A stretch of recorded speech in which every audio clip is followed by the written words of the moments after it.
فيلم جديد للبطل المفضل عند الكبار قبل الصغيرين، البطل اللي تقريبا كلنا كبرنا معاه وهو سبايدر مان. Because I'm not just Peter Parker, I'm Spider-Man. ازيكم عاملين ايه؟ يا رب تكونوا بخير. طبعا رجعت لكم بريفيو جديد. انا عارف اخر ريفيو انا منزله بقاله كتير، مش فاكر حتى قد ايه، بس بقاله كتير. رجعت لكم بريفيو النهارده فيلم سبايدر مان براند نيو داي، واللي هو الفيلم الرابع في سلسله افلام سبايدر مان توم هولاند، والفيلم رقم 38 في افلام عالم مارفل السينمائي. خليني اقول لك الكاست بتاعنا بسرعه. كاست عندنا المره دي هو توم هولاند، بيتر باركر او سبايدر مان، وزندايا ام جي، ومارك روفالو او بروس بانر او هالك، وجون بيرنثال او ذا بونشر، وجيكوب باتالون او نيد، وسيدي سينج اللي مش هقول مين شخصيتها علشان ما تعتبرش حرق، مع انها بقت مكتوبه تقريبا على جوجل وعلى اي ام دي بي دلوقتي، وليزا كولينزياس او المحققه جين دي وولف، وترامل تيلمان او بيل ميتزجر، ومايكل ماندن او سكوربيون. قصة الفيلم معانا وهو ان بيتر باركر او سبايدر مان دلوقتي بقى يحارب الجريمة في نيويورك من غير ما حد يكون فاكره خالص، وفكرة ان اصحابه ناسين ومحدش مفتكره، ولا ام جي ولا نيد، دي مأثرة عليه وبتوصله من كتر الضغط ومن كتر الحزن والاكتئاب ان يحصل حاجة زي تغيير كده في جيناته او في الدي ان ايه بتاعه، بتوصله ان هو يبقى عنده زي قدرات زيادة. فهو مش عارف بقى هو يقدر يتحكم فيها ولا ما يقدرش، ومفيش وقت يفهم علشان في خطر جديد بيهدد نيويورك، خطر هو اصلا مش قادر حتى يشوفه. فانا اكون صريح معاكم، انا ما بقيتش اتفرج على مارفل زي زمان، حتى الحاجات الجديدة اللي بتنزل انا مش بشوفها. يعني في مسلسل وندر مان ده انا ما شفتوش، ومسلسل اكس مان اللي بينزل ما شفتش اي سيزون اصلا من الاتنين، سبايدر نوار نفس الكلام. فانا شبه يعني زهقت من مارفل، الاعمال كلها كانت في النازل وحاجات بتتعمل ملهاش اي دعوه بالساجا اللي احنا فيها، فليه هتفرج عليها وضيع وقت؟ لكن برضه سبايدر مان ليه معزه عندنا كلنا تقريبا، فلازم كنت اخش الفيلم. ويعني مش عايز اقول لكم انا اتعذبت قد ايه عشان اجيب تذاكر للفيلم ده. انا كنت داخل الفيلم بصراحه مش متفرج غير على الاوفيشال تريلر بتاعه اللي نزل، ما هو ولا شفت اي تيزرات نزلت ولا اي حاجه نزلت ولا اي ثيريز ولا اي حاجه من الكلام دي كلها. انا داخل بزيرو اكسبكتيشنز، مش متوقع اي حاجه من الفيلم، مش متوقع يكون اعلى من نو هوم او اقل منه. انا داخل اتفرج على فيلم سبايدر مان، وبصراحه انا بقيت شايف حوار ان انا ما اتفرجش على اي حاجه ليها دعوه بالفيلم قبل ما تنزل ده انسب حل للافلام السوبر هيروز عموما، ومارفل خصوصا، علشان مارفل اخر كام فيلم بيتنزل اوفيشال تريلرز، بعد كده تقعد تنزل في تيزرات كل شويه، بتحرق البلوت والقصه بتاعت الفيلم اكتر، فانت تخش انت تقريبا عارف تلتين الفيلم وتتفرج على تلت. فاحسن حل للحوار ده شوف تريلر او ما تشوفش وادخل الفيلم باسمه. بس انا داخل الفيلم بصراحه شبه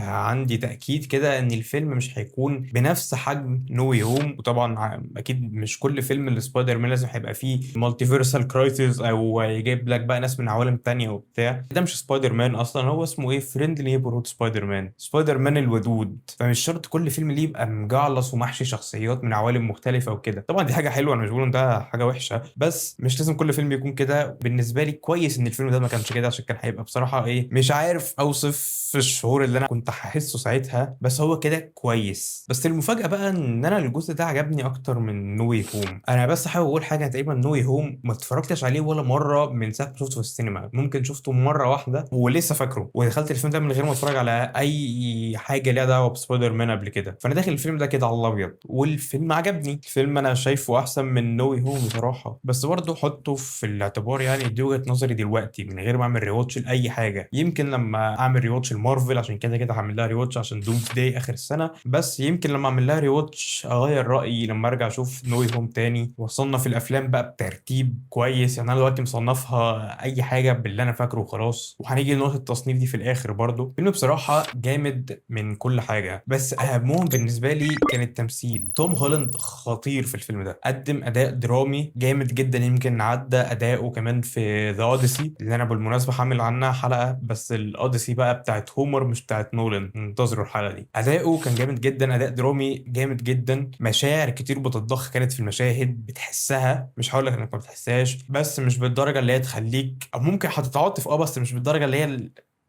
كده، لا عادي، مشاعر كويسه، عرف يمثل، عرف يوصل مشاعر. زندايا بصراحه كانت زندايا في التمثيل بتاعها، يمكن هو مشهد او اتنين بس اللي كان تمثيلها كويس جدا فيهم، لكن في باقي المشاهد زندايا او ام جي اللي احنا عارفينها من الافلام اللي فاتت، مفيش حاجه جديده بصراحه. احنا الفيلم عندنا بيبدا بحاجه شبه الفان سيرفيس كده عشان نريح الجمهور، وبنبدا كده بحاجه زي مثلا ايه يعني قطات سريعه لاغلفه كوميكس هو بيعمل لها ريكرييت في الفيلم، زي مثلا مشاهد السوينج والمشاهد بتاعت مثلا هو وسكوربيون، هو وتوم ستون. الحاجات دي كلها كانت اغلفه كوميكس وهو بيتعمل لها ريكرييشن، والفيلم بيبدا معانا بقطات بتحكي لنا ايه اللي حصل من ساعه اخر احداث نوي هوم لحد اول احداث الفيلم ده. يعني بيتر كان عامل ازاي بعد كده، وازاي بيحاول يتعايش، وازاي بيراقب صحابه من بعيد عشان يتاكد ان هم كويسين، وازاي متردد يقول لهم او ما يقول لهمش ان هم كانوا صحاب، والكلام ده كله. يمكن في بعض الاوقات حسيت ان رتم الفيلم كان بطيء شويه، وبقول بطيء مش ممل، الفيلم مش ممل خالص، هو ممكن بس ايه رتم احداثه بطيئه، لكن هي ده مش معناه ان هو الممل، دي ممكن سلبيه صغيره في الفيلم، بس كان بيتقال حاجات مهمه يعني حتى في الاوقات اللي كان الريتم فيها بطيء، فهي كانت احداث مهمه، فهي مش مشكله كتابه او اي حاجه، هي ممكن مشكلتي انا. يعني اخراج الفيلم ده كان تحفه، يعني ما اقدرش اقول عنه اكتر من كده.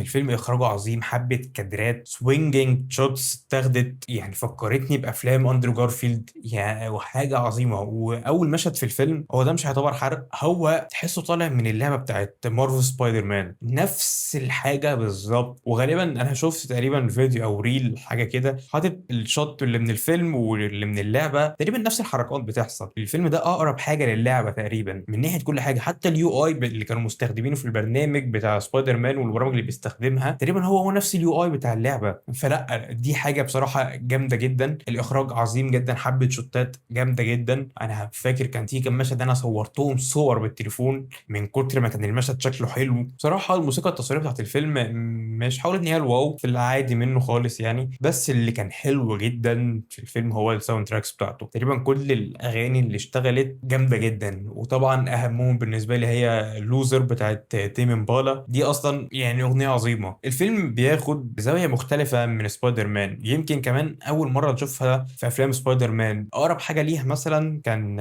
ذا اميزنج سبايدر مان 1، عشان الفيلم ده واخد سبايدر مان من الجزء الدرامي، العنصر الدرامي كان اقوى بكتير في الفيلم ده من العنصر الكوميدي، واللي هو اللي احنا اصلا كنا متعودين عليه في الاجزاء اللي فاتت. مش هقول لك ان الكوميديا مش موجوده، الكوميديا موجوده وكل حاجه، بس الدراما اللي كانت في الجزء ده كانت اجمد بكتير. وبصراحه انا دي حاجه عجبتني جدا، علشان انا بحس ان هي مش المفروض تبقى كل حاجه وردي في افلام سبايدر مان، وبالذات بعد اللي حصل في نوي هوم. انت المفروض تكون كده فعلا، تكون تعيس، تكون مكتئب، تكون مش قادر. فده فعلا اللي انا كنت حابب اشوفه، ما كنتش هرتاح لو كنت شفت الفيلم ان هو كوميدي شبه افلام شبه مثلا حاجه شبه هوم كومينج. لا الفيلم ده كان لازم يكون كده بصراحه. وحاجه نسيت اقولها في الاداءات التمثيليه، هي مش حرق بس فعلا اداء سيدي سينج كان جبار في اخر اكت، ادائها كان جامد جدا. طبعا انا مش هحرق كل حاجه، انا ممكن اعمل فقره حرق دلوقتي واتكلم بقى براحتي عن الفيلم وعن الحاجات مثلا اللي عجبتني والحاجات اللي ضايقتني بقى بحريه حرق. تقييمي للفيلم هو 9 من 10 بالنسبه لي، او على الاقل دلوقتي اقيمه 9 من 10. ممكن لو عملت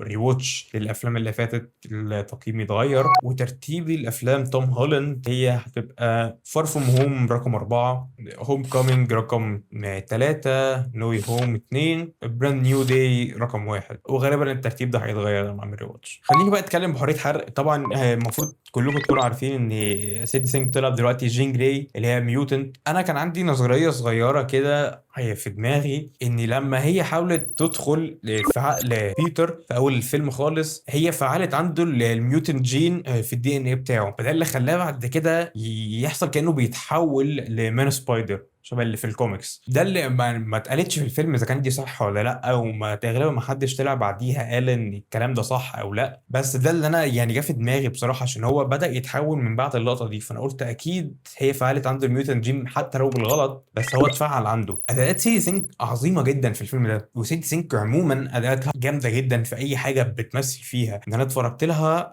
غير سترينجر ثينجز، طبعا اتفرجت لها تقريبا على ذا جلاس كاسل تقريبا اسم الفيلم، كانت جامده جدا فيه. وذا ويل اللي هو بتاع براندon فريزر تقريبا اسمه، فيلم اخد اوسكار تقريبا في 2023 برضه، كان اداء فيه جامد جدا. هي سيدي ممثله شاطره، وانا بصراحه فرحان ان هي اختاروها ان هي تبقى جين جراي، هي لايقه جدا على الدور ده. ويا رب يعني تكمل بقى بعد الريبوت بتاع مارفل في الاكس مان ساجا اللي هتحصل بعد كده. المفاجاه اللي انا ما كنتش متوقعها ان العنصر الكوميدي في الفيلم ده معظم الوقت جه من ذا بانشر. دي حاجه غريبه بصراحه. انا عندي اعتراف كده، انا ما اتفرجتش لسه على مسلسل ذا بانشر ولا اتفرجت على مسلسلات نتفليكس كلها. انا حاليا بتفرج او شفت يعني اول سيزونين من دير ديفل وسيزون جيسيكا جونز، وبتفرج على اول سيزون من لوك كيج. لسه ما شفتش بانشر، بس انا عارف قصته من الكوميكس. فان الكوميديا تطلع من بانشر دي حاجه غريبه بصراحه، ما كنتش متوقعها خالص. بس شفت كلام كتير بيتقال بالذات يعني عن المشهد الاخير اللي في اخر الفيلم لما هو بيلبس بدله سبايدر مان ويقعد يشاور للناس وبتاع. هو الناس ليه متضايقه ان بانشر مطلعينه ان هو يعتبر جوفي في الفيلم؟ او مش جوفي، هو عادي، انسان عادي يعني فرحان عنده مشاعر. ليه عايزينه على طول اللي هو الكيلينج ماشين؟ هو مش كده، هو ماشي في المسلسل كان كده علشان هو كان لسه بينتقم لعيلته، بس هو خلاص انتقم. وبعدين شاف بيتر ده واحد خسر كل حاجة حرفيا، حتى الناس مش فاكراه، وشايفه لسه بيضحك وبينقذ الناس عادي وعنده مبادئه ما اتغيرتش. فدي يمكن حاجة اتغيرت في ذا بانشر في الفيلم او في العموم، عشان كده هو طالع في الفيلم ده يعني في سنة كوميديا. حتى في المشاهد او في مشهد لما كانوا بيفايتوا هالك كان برضه طالع منه كوميديا حلوه. انا ما كنتش متوقع حاجه زي دي بصراحه. واخيرا شفنا هالك بتاع ذا افنجرز 2012 تاني، بدل سمارت هالك اللي احنا كنا عمالين نشوفه والهالك اللي ديزني مطلع عينه ده في الافلام والمسلسلات. شفنا السافيج هالك، او حتى هو ما كانش سافيج قوي بصراحه يعني. هو فكرني بهالك بتاع ايج اوف الترون لما كان بيتحول بعد كده بيستوعب اللي هو بيعمله، فبيقرر ان هو يلت جو، نفس اللي حصل لما رمى نفسه من المبنى كده. بالنسبه للبوست كريدت سين اللي ظهر في اخر الفيلم، فهو ظهر برنامج السبايد تراكر ده، بس جايب ان سبايدر مان في الفضاء. الكلام بقى اللي بيتقال ان هو فعلا راح الفضاء بس مع الافنجرز او النيو افنجرز، عشان هيلينا ظهرت في الفيلم، فممكن تكون بقى راحت معاه في المشاكل بقى ايه البيج بوتيتوز. او وده اللي انا ارجحه بصراحه، ان ده سبايدر مان تاني اللي هو توبي ماجواير، وجايب الايرون سوت بتاعته بقى. فالايرون سوت هيبقى فيها الشيب، نفس الشيب تقريبا اللي في البدله بتاعت سبايدر مان اللي بتخليه يتعمل له تراكنج، فهي دي اللي اتلقطت في الفضاء. طبعا ده كلها دي احتمالات كلها من عندنا يعني احنا كفانز مارفل، مفيش اي من اي حاجه من دي اكيده، بس ده مجرد توقع ليا. وبيقول لك ان في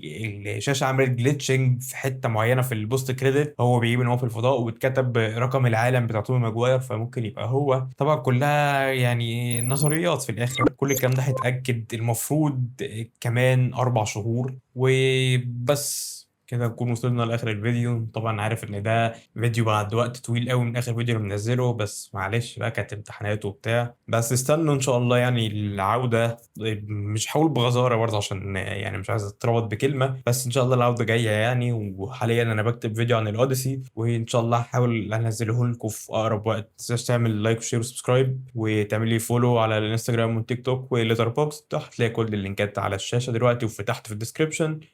بس سلام.